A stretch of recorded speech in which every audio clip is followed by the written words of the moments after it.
Hello, and welcome to Business Reimagined with the NBA section on business law. My name is Onyinye Ukebo. Our guest today is Mrs. Omawumi Sonny, partner Dwale Ovia and Alex Adedikwe. Thank you, Onyinye. Thank you for having me. It's lovely to have you here, madam. Yeah. Okay, so today we would be speaking on AI. What does the future of business look like with AI? What are the innovations that are necessary? What are the risks involved? And how do we lead as lawyers or even as business owners in the new world of AI? AI is such a buzzword because it's infiltrated every single aspect of our lives. And one of the things that has accompanied that buzzword recently is something called intelligence transformation. So let's start with the basics. To you, what is intelligence transformation and why should lawyers care about it? Thank you very much. And I quite agree with what you said about AI being the buzzword. It's like the new kid on the block. So, to your question, intelligence transformation for me is the integration of data driven technologies, particularly AI, that is artificial intelligence, in the way we live, how we work, how we solve problems. It's ingrained practically in all that we do now, as lawyers, as non-lawyers, as human beings, from our devices, everything that we do, there's a bit of intelligence and it's transforming how we do things. Yes. And that is why we are here today. And, as lawyers, our first stakeholder is our client, right? That is our ultimate first stakeholder. Yes, we are here to uphold I'm sure the your law. clients are happy to hear. So as we're evolving with artificial intelligence, it's important that we put that at the back of our mind as we are delivering services to our clients. Our clients also are evolving in this artificial intelligence stage. So as lawyers, we ought to care about it. And in delivering our services, intelligence transformation, just like I'd explained, is involved in all that we do, including solving problems. So we can't run away from it. Okay. That's pretty clear, but I have a question somewhere, right? So you said our clients are evolving in this new age, this intelligence age, and so we have to care about it. So do we care about it from the standpoint of, our clients are now using AI, so we too must learn how to use AI in order to effectively serve them? Or our clients may or may not be using AI, but we need AI to better serve our clients? Thank you. So it can't be just because our clients are utilizing AI. It is all around us. All around us. So it's just, you can't be an ostrich burying your head in the sand, right? So whether you like it or not, whether you have clients who interface with AI or do not interface, it is part of our world. So in trying to deliver the right service and knowing the right call to take, you have to be involved in AI, because even the client that is not involved with any intelligence of any form would appreciate it. Yes. When they see the angle you come from, being the governance professional like I am, for instance, I work with boards. So even for some companies who are not involved with AI, they think that it's something that is still far away. Yes. I see how their corporate values need to align with intelligence transformation. You can't run away from it, whether you are involved in it or not. I think that makes perfect sense. To me, it's kind of like the difference between when we transition from writing on parchments to writing on, I think, maybe notebooks, and then from that to computers. So Absolutely. you really can't You can't get stuck. You can't get Yeah. stuck. We are evolving. Years back, they didn't have computers. Yes. Now we can't live without computers. We are always with our devices. Yeah. And with your device, when you put in Google, AI overview is the first thing that comes out. So even on your WhatsApp. Exactly. Okay. So I hear you when you say that regardless of whether you have a client who is using AI in their businesses, lawyers should adopt the use of AI in the ways that they serve clients and in the way that they run their businesses as well. Say you have a client with an AI-driven business. What sort of legal advice or services do you anticipate that client will be seeking in the next few years? Thank you. So your client wants a lawyer that understands tech. That is a given.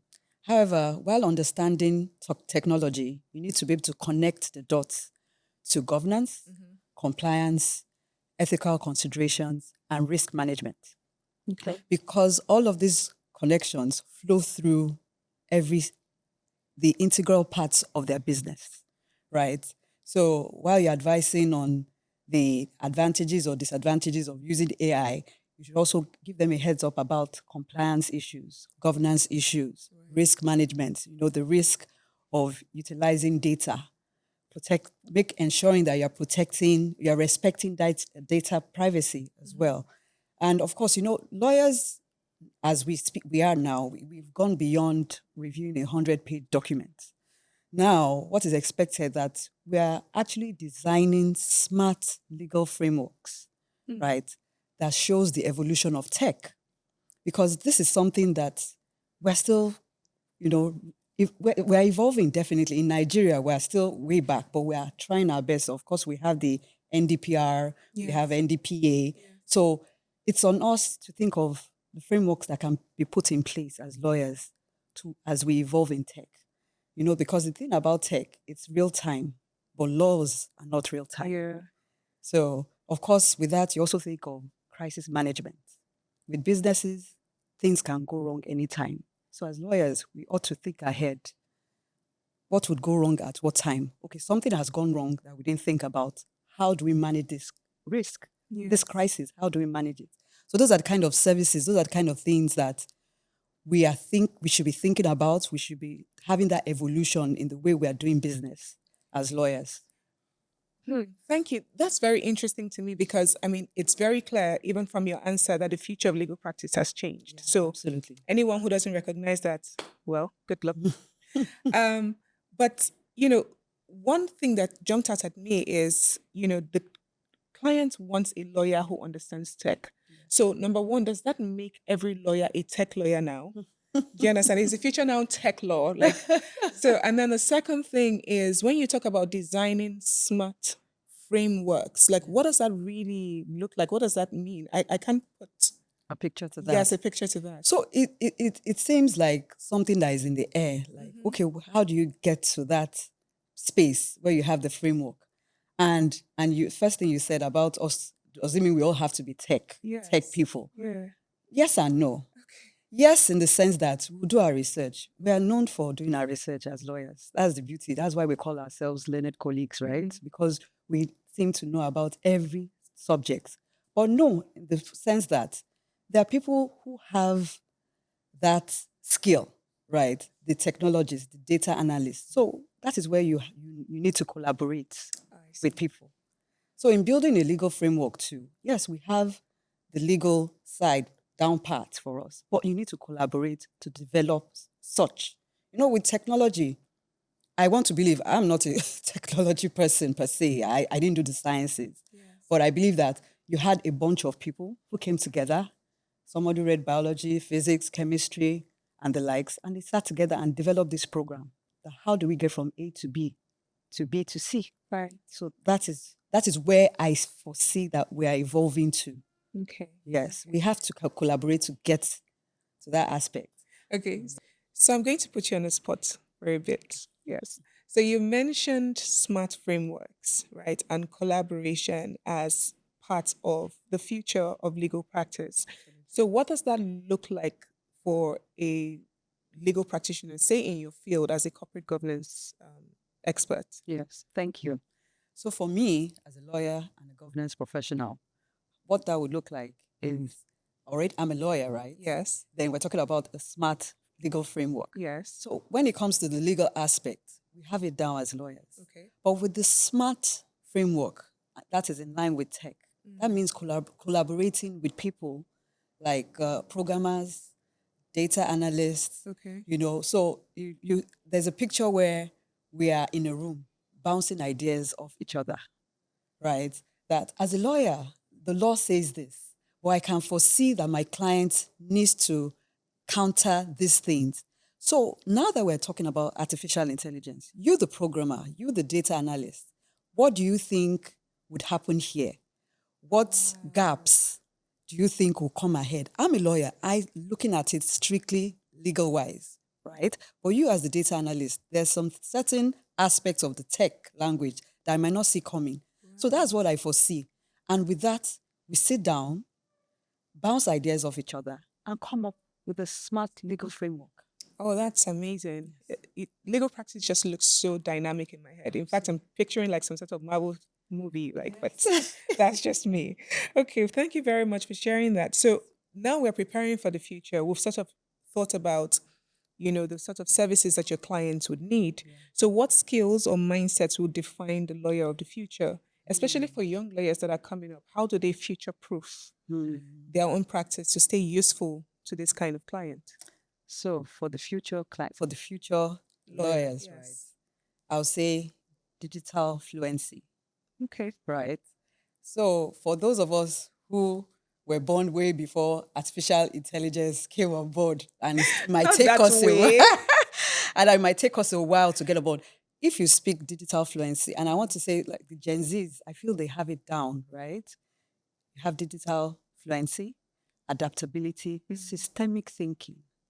If you have those three skills, I see that you go way beyond where we are. It helps with the evolution. You know the picture I painted about us sitting with other people in the tech industry and bouncing ideas off one another. The future lawyers already have that. Even from the university, they're already teaching them all of that.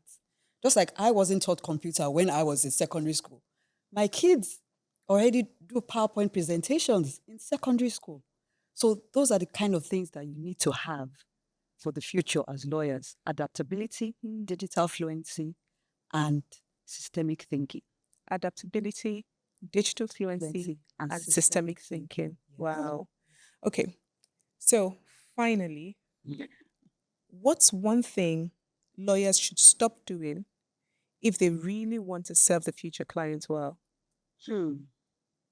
I think we need to let go of our traditions.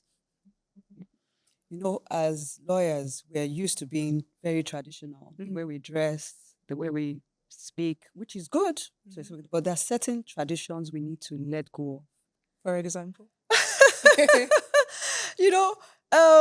Even the way we do our work, right? So because we are traditionally in a way we are used to doing things a certain way. So there's this discomfort that comes with changing the way we've always done things. Even with, I know that some of us that we are set in our ways and we're thinking, what is this artificial intelligence about? How is it really going to help me and my clients? I know what I'm doing. So traditionally, we need to move away from that traditional mindset and be focused on the future. The future is here already. We're evolving, whether we like it or not. So we need to go ahead and think like how our clients will be thinking. So our clients already have certain needs, right? They are thinking about a global world. Who knows? Maybe they're thinking of flying cars tomorrow.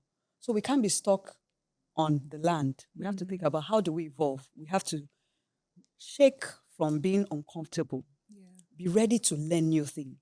Let's, as in, expand our mindsets. That's what I would say. We need to expand and move away from comfort.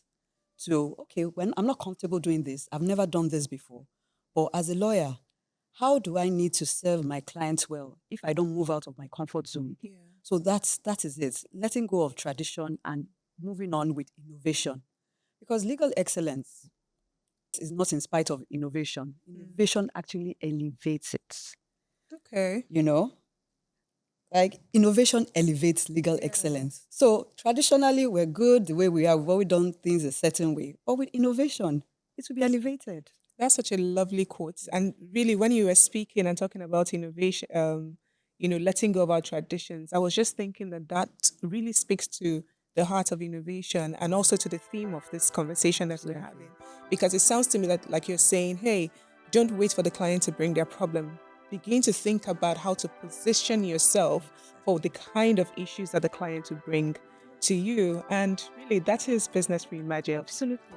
Thank you very much for coming on the show. It was such a lovely conversation with you. It was my pleasure I really enjoyed this. Thank you so much.